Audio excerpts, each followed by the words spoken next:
Nunca imaginé que llegaría a casa y encontraría un mensaje de texto que cambiaría mi vida de una forma que jamás vi venir. Un mensaje simple y frío de mi madre, enviado sin previo aviso ni explicación, que decía: «Estamos cambiando las cerraduras.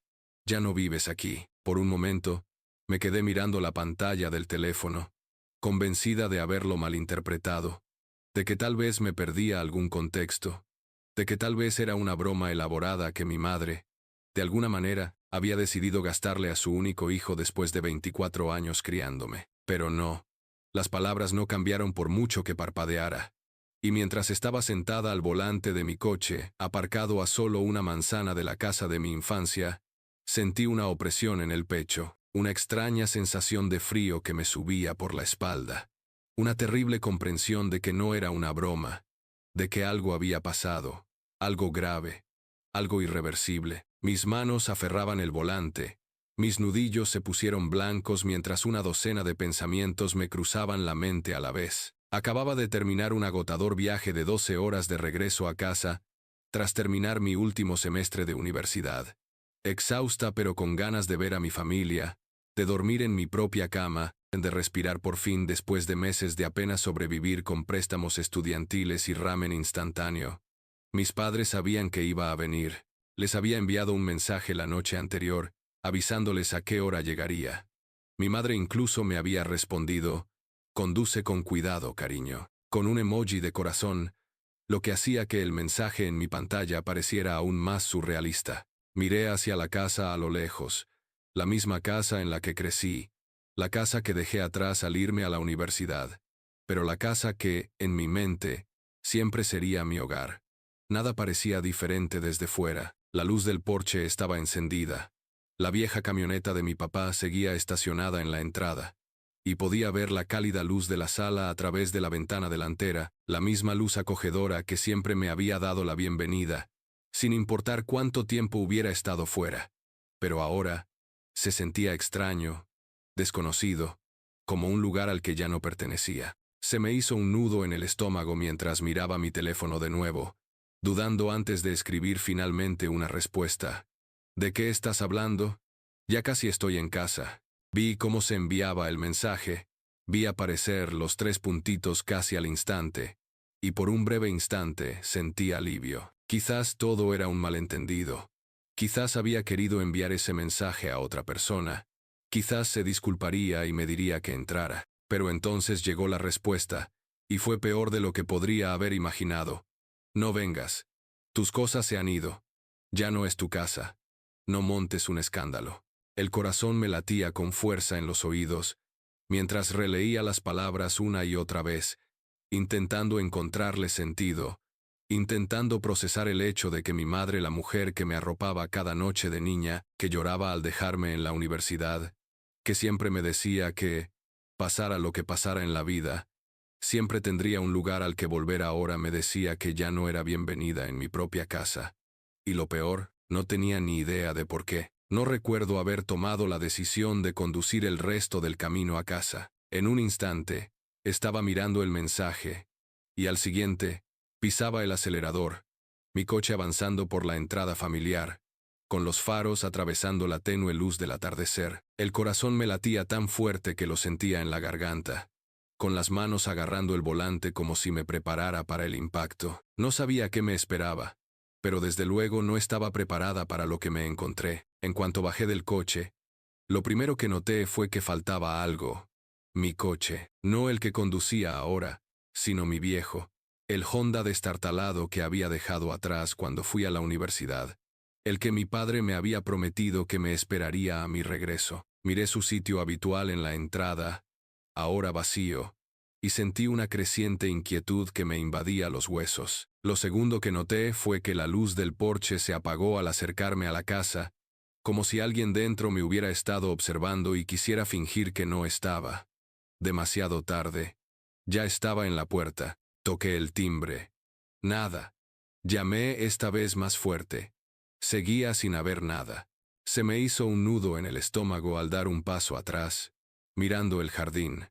El familiar gnomo de jardín junto a la escalera de entrada, el desteñido felpudo de bienvenida que llevaba años allí, el lugar que había sido mi hogar desde que tenía memoria. Y ahora, era como si me hubiera convertido en una extraña. Volví a llamar, más fuerte. Esta vez, oí movimiento, pasos, un susurro, y luego el sonido del cerrojo al cerrarse. Habían cerrado con llave. Apreté la mandíbula, respirando entrecortadamente. Me habían cerrado con llave. Saqué el teléfono y llamé a mi madre, directo al buzón de voz. A mi padre. Buzón de voz. Estaba a punto de volver a intentarlo cuando oí el crujido de la puerta lateral al abrirse. Me giré bruscamente, con el pulso acelerado. Un hombre salió al porche desde el patio lateral, alguien que no reconocí. Era más o menos de mi edad, quizá un poco mayor. Llevaba una sudadera con capucha y una sonrisa que me ponía los pelos de punta. Se apoyó con indiferencia en la barandilla, mirándome de arriba abajo como si yo fuera la intrusa, como si yo fuera la que no pertenecía. «Debe ser él», dijo, con la voz desbordante de diversión. Lo miré fijamente, buscando respuestas a toda prisa. «¿Él? ¿Quién demonios eres?», pregunté, con la voz más cortante de lo que pretendía. El tipo se rió entre dientes metiendo las manos en los bolsillos de la sudadera. «Vaya, ¿de verdad no te lo dijeron?», negó con la cabeza, chasqueando la lengua. «Qué duro». Sentí que mis manos se cerraban en puños. ¿Decirme qué? La puerta principal se entreabrió de repente y, por un segundo, pensé que mi madre por fin había entrado en razón, que saldría a explicarme todo. Pero no era mi madre. Era ella, la mujer que estaba en mi casa, la casa en la que crecí. La casa que había dejado atrás hacía apenas unos meses era una completa desconocida. Y en cuanto vi su rostro, me di cuenta de algo aún peor. No estaba simplemente en mi casa. Vivía allí. Y no tenía ni idea de por qué. Durante unos segundos de agonía, mi cerebro se negó a procesar la realidad de lo que presenciaba, como si la imagen de esta mujer desconocida, de pie con tanta naturalidad en la puerta de mi casa, la casa de mi infancia, el lugar donde había pasado toda mi vida hasta la universidad, fuera demasiado absurda, demasiado imposible, demasiado errónea para que la comprendiera, mientras el hombre del porche, todavía apoyado en la barandilla con esa sonrisa exasperante, me observaba como si disfrutara cada segundo de mi creciente confusión y horror. Parecía rondar los 40 y tantos, con el pelo rubio recogido en un moño tan apretado que parecía estirarle la piel de la cara. Llevaba un jersey beige que, combinado con su porte rígido, irradiaba la energía inconfundible de alguien que se creía al mando, como si perteneciera a este lugar, como si tuviera todo el derecho a pararse en esa puerta y mirarme como si yo fuera la que estaba invadiendo un lugar que había sido mi hogar desde que nací. «¿Puedo ayudarla?», preguntó con voz cortante y eficiente, como si estuviera abordando algún inconveniente para el que no tenía tiempo ni paciencia, como si yo no fuera más que un vendedor ambulante que desperdiciaba su preciosa noche en lugar de la persona real que había crecido entre estas paredes, que tenía recuerdos entretejidos en cada fibra de esta casa, cuya vida entera había estado arraigada en este lugar hasta el momento en que me fui a la universidad, asumiendo que siempre me estaría esperando a mi regreso. Una oleada de ira me recorrió tan de repente que casi me dejó sin aliento, dejando a un lado la conmoción inicial y sustituyéndola por algo más agudo, más intenso, algo que me hizo apretar los puños a los costados mientras daba un paso al frente, entrecerrando los ojos al ver a esta completa desconocida que, de alguna manera, había ocupado espacio en mi casa, que no tenía derecho a estar donde debería estar mi madre, que no tenía derecho a mirarme como si yo fuera la culpable. «Sí, puedes ayudarme», dije con la voz más áspera de lo que pretendía, las palabras raspándome la garganta mientras luchaba por contener la frustración, explicándome por qué demonios estás en mi casa y actuando como si vivieras aquí. Los ojos de la mujer brillaron con algo ilegible. Sus labios se apretaron en una delgada línea sin impresionarse mientras me observaba lenta y deliberadamente, como si me evaluara, como si tratara de decidir cuánto de su tiempo realmente valía la pena, antes de responder con una risa tan seca, tan absolutamente sin humor, que me puso los pelos de punta. «¿Tu casa?», repitió, levantando una ceja y cruzando los brazos sobre el pecho, dejando claro que la idea de mi reclamación no solo le parecía incorrecta, sino completamente ridícula. Luego, con un leve movimiento de cabeza, exhaló por la nariz, su expresión adoptando algo cercano a la lástima antes de continuar. Creo que ha habido un malentendido, porque esta casa ahora nos pertenece. Por un momento, pensé que debía haberla escuchado mal, que mi cansancio por el largo viaje me estaba haciendo alucinar, que no había forma posible de que acabara de escuchar las palabras que realmente había dicho, porque la oración no tenía sentido, no encajaba, no podía ser verdad, excepto que tenía que serlo, porque nadie diría algo así si no fuera verdad. Y la forma en que me miraba, como si fuera un pobre tonto despistado que se hubiera adentrado en la realidad equivocada, hizo que el suelo debajo de mí se sintiera de repente terriblemente inestable. No, dije, negando con la cabeza, con el corazón latiéndome con tanta fuerza que me mareaba. El aire en mis pulmones se volvía espeso e inútil mientras luchaba por mantener la voz firme. No, eso no es posible. No harían eso. Mis padres no solo. Ah, pero sí lo hicieron. Interrumpió el hombre del porche, con la voz casi desbordante de diversión mientras se balanceaba sobre sus talones, y su sonrisa se ensanchó al añadir, y se fueron rapidísimo, como si hubieran hecho las maletas. Se hubieran ido en un día, como si estuvieran deseando salir de aquí. Me giré hacia él tan rápido que se me nubló la vista. El pulso me latía con tanta fuerza en los oídos que casi no me oí hablar cuando forcé las palabras, con la garganta apretada y seca. ¿A dónde se fueron? La mujer suspiró. El tipo de suspiro que da alguien cuando se ve obligado a explicarle algo obvio a un niño. Y luego se encogió de hombros, completamente indiferente, a que me destrozaba el mundo con cada palabra casual que salía de su boca. No lo sé y no me importa, dijo, cambiando de postura como si estuviera a punto de volver a entrar, como si ya no me interesara. Como si esta conversación fuera solo una pequeña molestia en lugar del momento en que mi vida se desmoronaba. Compramos la casa tal como está, y en lo que a nosotros respecta, cualquier drama familiar que tengas, no es nuestro problema. Su mano se dirigió a la puerta, sus dedos se curvaron alrededor del borde, y por primera vez sentí una punzada de pánico en la espalda, una necesidad desesperada de evitar que me dejara fuera, antes de obtener las respuestas que necesitaba, antes de entender por qué mis padres habían hecho esto, por qué no me lo habían dicho, por qué habían desaparecido sin decir palabra. Tragué saliva para contener el amargo y agudo sabor a miedo que me subía por la garganta. ¿Qué pasó con mis cosas? La mujer apenas dudó antes de mirarme con indiferencia. Ni idea, dijo secamente, y su falta de preocupación me provocó otra punzada de ira. Cuando nos mudamos, el piso estaba vacío. El hombre a mi lado volvió a sonreír, sus dientes brillando en la penumbra mientras chasqueaba la lengua en voz baja y burlona, antes de pasarse un dedo por la garganta con un movimiento lento y deliberado. Así que, se lo llevaron tus padres, dijo con voz despreocupada, casi alegre. Oh, sonrió con suficiencia, ladeando ligeramente la cabeza. Lo destrozaron. La respiración que había estado conteniendo me dejó en una exhalación temblorosa e incrédula, y por un instante me sentí ingrávida, como si flotara fuera de mi cuerpo, observando cómo se desarrollaba este momento desde muy, muy lejos. Todo, cada dibujo de mi infancia, cada vieja tarjeta de cumpleaños, mis libros, mi ropa, mis fotografías, desaparecieron.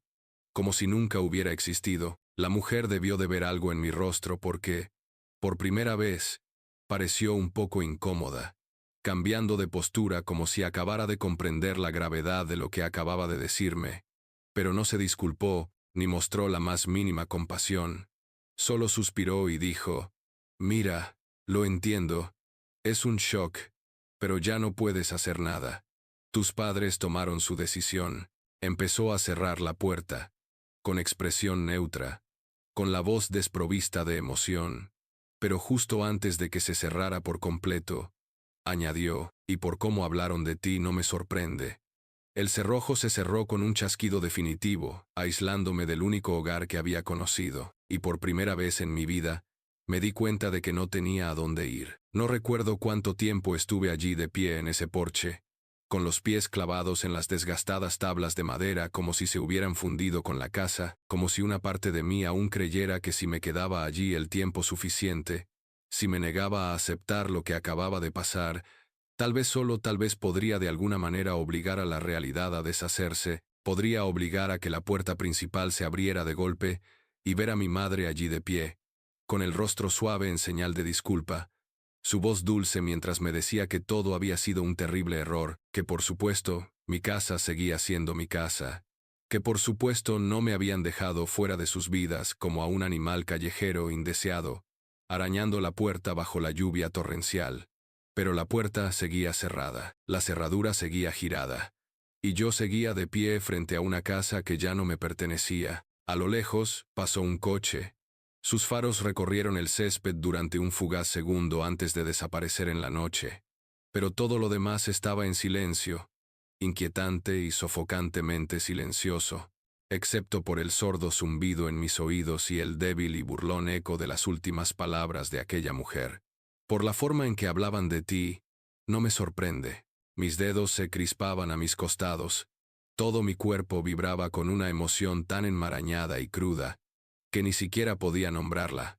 Ira, dolor, incredulidad, una horrible combinación de las tres, enroscándose en mi pecho como una víbora lista para atacar. No importaba. Lo que importaba era la innegable e inquebrantable verdad que se instalaba en mis huesos como una pesa de plomo pesada, fría y permanente. Se habían ido. Mis padres habían vendido nuestra casa. Mis padres se habían ido sin decirme nada. Mis padres habían tirado todo lo que me ataba a este lugar, todo lo que me ataba a ellos, y ni siquiera se habían molestado en despedirse. Sentí algo agudo y amargo subir por mi garganta, una mezcla retorcida de risa y náuseas, porque claro que así fue como sucedió, claro que así terminó todo, sin una confrontación dramática, sin una despedida con lágrimas, sin un último intento por reparar las grietas que se habían estado formando durante años. Solo un mensaje de texto directo e impersonal, y un desconocido cerrándome la puerta en las narices. No solo fue cruel, fue calculado.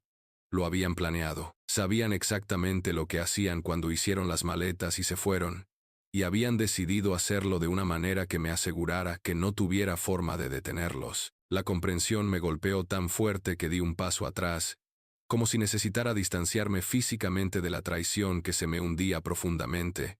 Como si estar en ese porche un segundo más pudiera, de alguna manera, permitir que la casa me consumiera por completo, tragándome a un pasado que ya no existía. Giré sobre mis talones, con la vista borrosa, y me obligué a caminar. Bajé los escalones del porche, crucé la entrada, pasé junto al buzón donde había garabateado mi nombre con rotulador permanente a los 8 años, pensando que sería para siempre. Nada es para siempre. Llegué a mi coche, con el peso en el pecho cada vez más pesado a cada paso, y abrí la puerta de golpe, deslizándome al asiento del conductor con una sensación hueca de desapego, como si estuviera operando en piloto automático, como si simplemente estuviera siguiendo un guión, escrito por alguien más. Durante un largo rato, me quedé allí sentada, con la mirada perdida en el volante, apretando y aflojando el agarre en movimientos lentos y mecánicos, mientras mi mente luchaba contra la realidad de lo que acababa de suceder. Entonces, sin pensar, sin permitirme la oportunidad de dudar, cogí mi teléfono e hice lo único que podía hacer. Llamé a mi madre. Directo al buzón de voz, tragué saliva con dificultad, con el pulgar sobre el botón de llamada otra vez. Una parte de mí, desesperada, seguía aferrándose a la idea de que quizá no había visto mi llamada, que quizá si lo intentaba de nuevo. Buzón de voz. Otra vez. Intenté con papá. Nada. Intenté con mamá otra vez. Esta vez dejando un mensaje aunque sabía, en el fondo, que nunca lo escucharía, que nunca se molestaría en acusar recibo, que probablemente lo borraría sin pensarlo 2 veces en cuanto viera mi nombre en la pantalla. Mamá, dije, con la voz más firme de lo que esperaba, pero con un matiz áspero, a punto de quebrarse. No sé qué pasa ni por qué hiciste esto, pero si todavía te importo, si alguna vez signifiqué algo para ti, por favor, llámame. Dudé, con un nudo en la garganta. Por favor, colgué. Y por primera vez en mi vida, me di cuenta de que estaba completamente sola. Me quedé sentado en el coche durante lo que parecieron horas, agarrando el teléfono con tanta fuerza que se me pusieron los nudillos blancos, mirando la pantalla como si solo con mi fuerza de voluntad pudiera obligar a mi madre a devolverme la llamada, a reparar el daño, a reescribir esta pesadilla en algo más soportable, algo que tuviera sentido, algo que no fuera la fría y brutal realidad a la que me habían arrojado sin previo aviso. Pero la pantalla permaneció oscura. El silencio se prolongó, y en el fondo, bajo la ira, bajo la incredulidad, bajo el dolor profundo en mi pecho donde algo frágil acababa de romperse, ya sabía la verdad. Ella no iba a llamar. Ninguno de los dos. Me habían aislado. Me habían separado de sus vidas como si no fuera más que una extremidad vieja e inútil que ya no servía para nada. Y lo habían hecho de la manera más eficiente y despiadada posible, asegurándose de que para cuando me diera cuenta de lo que había pasado, ya fuera demasiado tarde para hacer algo al respecto. Pero había algo con lo que no contaban. No iba a aceptarlo sin más, no iba a dejar que me borraran como si nunca hubiera existido. Respiré hondo, estremeciéndome, y desbloqueé mi teléfono. Mis dedos se movían más rápido que mis pensamientos, impulsados por algo frío, agudo e implacable. Si mis padres no me daban respuestas, las encontraría yo mismo. Empecé con la aplicación del banco, revisando mi cuenta de ahorros, la que había estado depositando desde que conseguí mi primer trabajo, la cuenta que mis padres, técnicamente, me habían abierto de adolescente, pero que siempre me habían asegurado que era mía, que jamás tocarían sin mi permiso. Debería haberlo pensado mejor. El saldo había sido vaciado, hasta el último céntimo. Sentí un vuelco en el estómago. Me temblaban las manos al revisar el historial de transacciones, y se me cortó la respiración al ver la serie de retiros. Cuantiosos, frecuentes, deliberados. El último había sido hacía 3 días. El pulso me latía con fuerza en los oídos. La vista se me nublaba al mirar las cifras. La traición se hacía más profunda, más pesada, más asfixiante. No solo me habían abandonado, me habían robado. Apenas podía pensar mientras salía de la aplicación y abría mis mensajes, revisando los que les había enviado a mis padres sin leer, ignorados, abandonados antes de encontrarme con la única persona que podría decirme la verdad. Mi tía, la hermana de mi madre, siempre había sido la única persona de mi familia que parecía preocuparse de verdad por mí, la única que cuestionaba cómo me trataban mis padres, la única que me tomaba aparte en las reuniones familiares y me susurraba: veo lo que hacen y no está bien. Si alguien sabía a dónde habían ido, si alguien sabía por qué habían hecho esto, era ella. No me molesté en escribir. Llamé. Contestó al segundo timbre. Cariño, dijo con voz tensa, urgente, como si hubiera estado esperando esta llamada. Esperaba que llamaras antes, su forma de decirlo, tan segura, tan expectante, me provocó una nueva oleada de inquietud.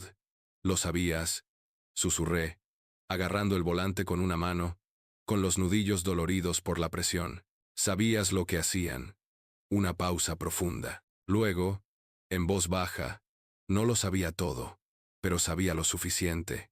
Cerré los ojos con fuerza, tragándome la amargura que me subía a la garganta. ¿Dónde están? Un suspiro profundo, una vacilación.